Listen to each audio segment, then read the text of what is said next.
Lo happy dengan album itu? Happy banget. Happy banget. Manggung lancar dengan album itu? Enggak, soalnya nggak laku. Sedangkan gue juga swallowing a lot of bitter pill banget. Sampai gue paham bahwa seni itu jadi besar atau everlasting karena itu dirayakan. Gak ada yang abadi kalau gak dirayain. Benar sekali.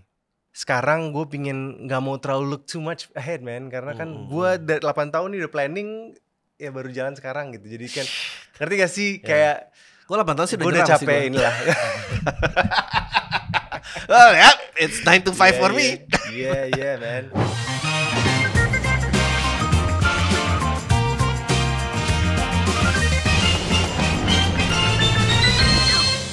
Halo semua, lagi dengan podcast Al Minggu bareng gue Adriano Kalbi, dan udah ada bareng gue langsung aja lah tanpa sebetulnya no need to be introduced sih. Adrian Halif ini. Selamat datang di sini. Thank you so much for having me, man.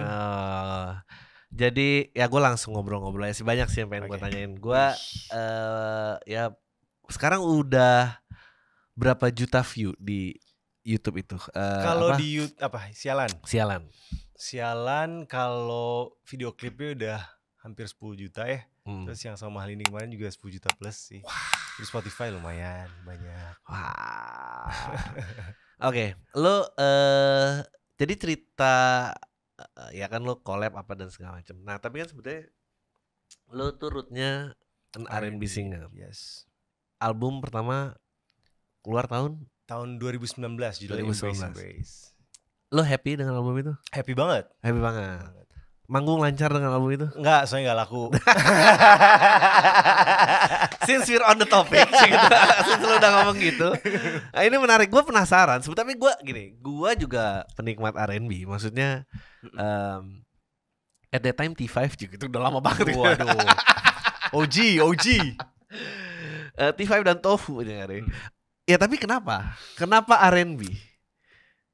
Obviously gue tahu you have New York background. Yeah, I have. Jadi emang dulu gue cinta banget sama Michael Jackson. Oke. Gue tuh cinta banget. I can tell from the pants and the white socks. Ya, gantung segala. Ya, gue tuh album pertama yang gue beli tuh Michael Jackson's Bad. Oke. Itu tuh bener-bener, wow. Apa ya? Ngeliat video klip Bad. Betul. Itu yang di apa tempat biliar itu that changed my whole mindset of being a star and just a singer gitu. Jadi kayak itu mengubah hidup gue sih. Jadi gue pingin belajar menyanyi gara-gara Michael Jackson gitu. Lo before jadi soloist, istilah jadi sign artist gitu, itu nggak manggung ke panggung aja? Oh iya, dulu gue lang-lang buana banget, main kafe-kafe. Dulu Top 40 dulu sempat main di Wijaya, di Leon dulu sama Neurotic dulu. Terus sebelum itu ikutan perlombaan LA Lights Mid Label.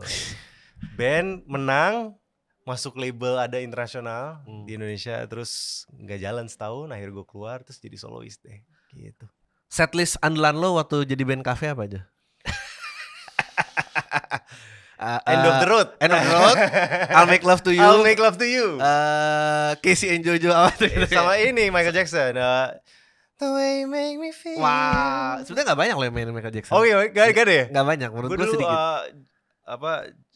The Way You Make Me Feel. Ya, terus Human Nature dulu. Ceritain pengalaman personal lo. How you come in terms pada saat lo tahu bahwa shit, if gue ngotot dengan Michael Jackson ini gak jalan ya. Karena itu menurut gue sulit banget, apalagi bahasa Inggris gitu. Kayak I don't know, like mungkin banyak bukti-bukti ada orang lain bahasa Inggris tapi make it gitu. Tapi di Indonesia I feel like it's hard karena ada language barrier itu. Dan gak tahu pas R&B jujur aja gak laku, manggung cuma sebulan ya 2 kali lah. Tapi gue memaksimalkan branding aja, branding Instagram. Jadi ada banget pusing-pusingnya. Nah ini menarik. Gue juga sebetulnya the things that I do tuh gue juga cukup stubborn. Dalam artian I wanna do it my way. Tapi alhamdulillahnya kalau stand up I think perbedaan signifikan. Kenapa menurut gue independensi stand up tuh besar banget? Karena dibanding film, musik, investment production paling kecil tuh di stand up.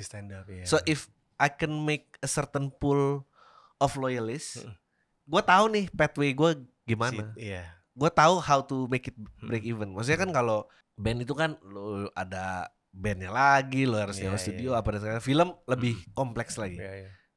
Lo come in peace dengan kayak oh shit gue harus. Iya, awalnya gue kan main di komunitas hip hop, R&B, jadi kayak itu bagus buat branding kalau misalkan main di underground scene, lo ketemu orang-orang yang emang main di sini tuh. Tapi there comes a time dimana kayak di sini ini tuh udah enak ya, cuman ada comfort zone yang harus lo keluarin, which is kalau lo main di lane itu terus kayak listeners lo nggak gitu banyak, terus juga karya lo juga nggak bisa terlalu yang Indonesia misalkan. Nah pak, akhirnya gue under the mindset of like kayaknya gue nemu nih, karena di album Embracing itu ada lagu-lagu Indonesia dan kebanyakan orang tuh gue suka lagu ada Utopia, gue suka Alibi, ternyata they F with my Indonesian Indonesian songs. Akhirnya lah gue ngeluarin, gue pelan-pelan nih ngeluarin Hilaf, terus ngeluarin lagu sama Juicy Kembali Kesepian, terus habis itu Menawan Sini, terus ngeluarin Sialan kemarin pecah. Jadi itu udah udah jadwalnya Tuhan buat gue kali ya, karena gue udah struggling 8 tahun banget sih, dan working from paycheck to paycheck, and I got a family as well, dan itu kayak gak tahu. Setahun kan Sialan udah keluar nih, terus kayak bener-bener yang penting gue happy lah ngeluarin Sialan, karena lagunya menurut kita gue sama Juicy gitu bagus. Jadi kayak udahlah puas tuh itu setahun, kemudian sekarang naik yang segitu masifnya, jadi bersyukur banget. Kenapa pertanyaan selanjutnya adalah kenapa yang disebut misalnya seniman gitu trap in their mindset gitu of wanting to do their way. Sedangkan gue juga swallowing a lot of bitter pill banget. Sampai gue paham bahwa seni itu jadi besar atau everlasting karena itu dirayakan. Gak ada yang abadi kalau gak dirayain. Benar sekali. Kenapa menurut lu banyak orang-orang akhirnya? I'm sure lu ada di R-Nights gimana? Emang cutthroat marketnya semua gitu. They don't understand me, man. ada gitunya. Cuman kalau menurut gue as long it's like good music dan lo happy sama karyanya, mau itu lo di ranah misalkan yang pop music gitu, tapi kalau lo bisa bawain dengan flavor lo, it's a whole different vibe. Iya benar. Sebenarnya mau nyanyi lagu ballad yang tercengeng, tapi kalau misalnya lo bisa nyanyiin with your vibe dan lo happy with it, I think it's very good. Dan banyak orang yang emang stubborn, gue nggak mau keluar dari lane ini. Kalau ngerti gak sih? Jadi banyak banget artis yang kayak gitu.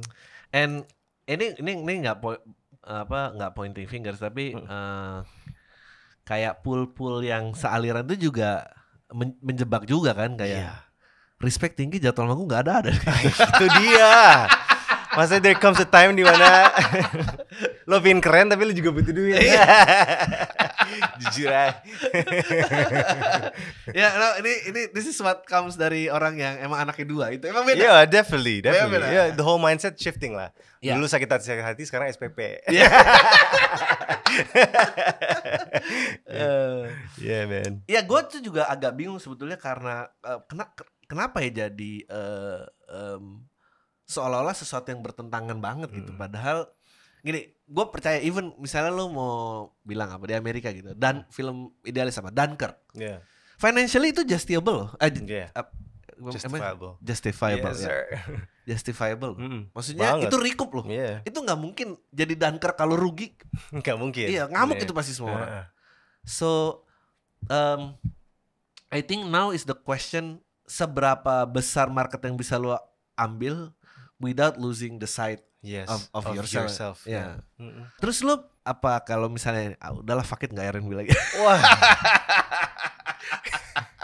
Gue tetap ada flavor sih. Gue tuh gak tahu ya. Gue ngerasa kayak dengan my vocal abilities gitu, gue kayak udah yang penting ngerasa tone gue sama, dan kayak emang tetap ada flavornya dari chord pasti ada. Cuman kayak pingin lebih mungkin total R&B pas gue banget gitu. Iya, nggak total gitu. Gue pinginnya yang udah bisa lebih relatable lah sekarang. Terus juga pas gue bikin project, jadi kan ini si Menawan Sini, Sialan tuh kan ntar masuk album tahun ini insyaallah. Dan kayak emang pembuatannya emang pingin ngalir aja kayak air, karena selama ini gue tuh mikirin banget tuh kayak wah, nggak let go gitu lah. Kayaknya tuh semua serba dipikirin. Tapi ternyata jalan aja sih, man. It's like ada aja jalan. Ini pembicaraan mirip waktu gue wawancara Psychoji. Dia juga antara itu bahwa online tuh hits, tapi nggak dapet the same respect of yang true hip hop rap dan apa segala macam. Tapi di sisi lain ya lu pengen dirayain kan, you want make this relatable kan. Nah, next questionnya adalah gue pengen penasaran, gue tahu sih nggak ada mungkin yang seberuntung Rich Brian or Nicky. Okay. Dan apalagi lu with the same complexion and background, dalam artian ya lu kan karena dibesarin Dep lu kan either here or there gitu. Benar. Apakah yang ada sekarang gitu terus tiba-tiba ada datang yang dari misalnya luar sana, itu akan membuat lu kayaknya yang luar udah pasti bisa lebih match nih gitu. Apa lu ngeliatnya gimana sekarang? Gue pingin konsisten di sini aja. Oke. Iya, kayak even kalau ada Twitter internasional ini kan mimpi ya. Iya. Gue mimpi dari dulu pingin menang Grammy, man. Iya gak sih? Of course, every musician wants to do that. Cuman kayak sekarang gue pingin gak mau terlalu look too much ahead, man. Karena kan gue 8 tahun nih udah planning, ya baru jalan sekarang gitu. Jadi kan, ngerti gak sih? Kayak gue 8 tahun sih udah capek inilah. Oh ya, it's 9 to 5 for me. Yeah, man. Yang penting just keep the same vibes, be consistent. Terus ya alhamdulillah sih sekarang udah everything dari semenjak gue bikin karya yang berbahasa Indonesia dan di ranah ini, alhamdulillahnya sih banyak yang at least my core fans yang itu. Ya. Itu juga penting. Itu salah satu batasan gue tuh, kayak gue I wanted to expand, tapi my first circle nggak boleh malu. Of course. My first circle masih bisa appreciate. It's not like kayak kalau misalnya ya first circle gue udah ini, gue kayaknya doing something wrong. Tapi dua-duanya pengen bisa di iniin. Terus lu 8 tahun siapa? Lu dapetnya apa, ada pencerahan dari pihak lain? Apa lu nyari sendiri? Apa ada nulis lagu? Bukan, kayak lu come in peace dengan kayaknya gini aja deh, gue nggak usah juga ngotot. Itu dapetnya sendiri apa gimana? Gue udah sendiri. Gue under the impression bahwa kayak ternyata banyak yang fuck with the idea gue nyanyi lagu bahasa Indonesia ya. Karena kan selama ini gue kayak setahun 2 tahun pertama kayak gue masih agak stubborn, kayak gue pengen bikin, I'm doing rap because I can rap and everything. Soalnya kan di single pertama gue lumayan jalan dulu sama Dipa Barus kan, di Jakarta. Jadi kayak tapi setelah 2 tahun under the realization dimana kayak kalau bisa bawa vibes apa aja gue di dalam lagu ya aman-aman aja gitu sih. Apa yang lo lakukan biar setiap hari makin relatable dengan Indonesian? Lihat TikTok.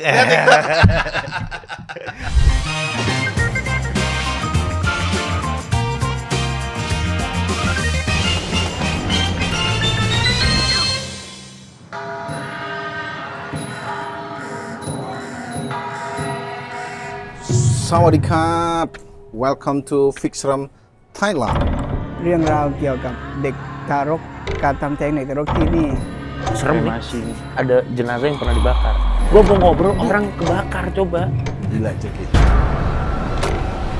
Aduh, serem ini sih. Ayo cek sini enggak. Astagfirullah. Ayo. Banyak sih di sini yang anak-anak kecil itu, cuma kita lagi diawasi sama cewek itu. Ratu itu. ให้อภัยคุณแล้วคุณให้อภัยเขาไหม Cewek hitam lidahnya panjang. Ini gua akan gini-giniin seperti lampu bayi sih. Memang apapun yang saya lakukan, makhluk halus marahnya selalu sama musuh. Aduh. Kita cabut, kita diserang. No, my. Sanduy pi. Sanduy lahir batin pi.